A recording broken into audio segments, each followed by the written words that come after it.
is really amazing. You know, I gotta say, I know Harvey is up there right now looking down on this, and he has got the biggest smile on his face, because what we are doing here today marks a return to his successful strategy of grassroots truth-telling.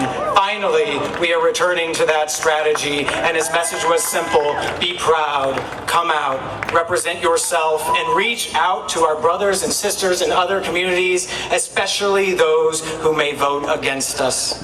Because Harvey knew that until we found the pride enough in ourselves to reach out and come out to our friends and our families and our coworkers and our neighbors, and yes, even our fellow Americans here in Fresno, California, we would never win our full equality. Because the truth is this: if people don't personally know who they are voting against on election day, they don't mind so much taking away our civil rights at the ballot box. And the only way to dispel the myths and the lies is to introduce ourselves, to tell our stories, and to share our truth. And my brothers and sisters, truth always finds the light. And truth is on our side.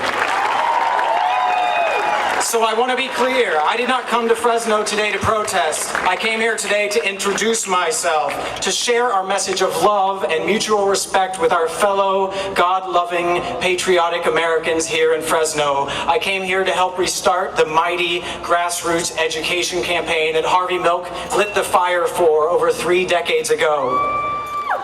But our work cannot stop here. Once we've reached out, we must build coalitions with our new allies, even here in Fresno, and the seniors, and the workers, and the disabled, and all of the racial minority movements, because Harvey understood that the coalition of the us's is unbeatable at the ballot box. And I firmly believe it is time for us to reach out again and work as hard for our brothers and sisters in other communities as we have for ourselves. It is time for the us's to come back together again and start winning these fights for each other again.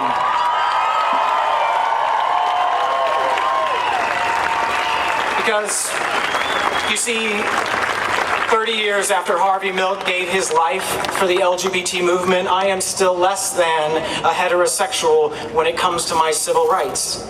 And the message to the gay and lesbian young people out there in the country today is that they are still inferior, that they are still less than. Yes, this loss in California is devastating personally, politically, and socially, but its repercussions are far more dangerous than just that. Because I feel certain there is a kid out there tonight in my hometown in San Antonio, Texas, who woke up on Tuesday and heard the gay and lesbian people had again been denied their rights here in California, that they are still less than, that we are still second-class citizens, and I know all too well the dire solutions that may have flashed through his or her head. Even today, gay and lesbian kids are 4 times more likely to commit suicide than their straight brothers and sisters, and 9 times more if they come from an unaccepting environment. And for those who do survive, for those who do make it and come out to their families, 26% are told to leave home. Those aren't statistics from 1978, those are statistics from 2008. And it's the religious right. The religious right has claimed time and again that gay people threaten their families and their children. But the truth is these kinds of hateful homophobic messages and hateful homophobic legislation like Proposition 8 are literally costing America's children their lives. Literally. That is why it is our obligation today. It is our obligation here today to save those lives. And the words of Julian Bond spring to mind. And he said to me, "Good things do not come to those who wait. Good things come to those who agitate."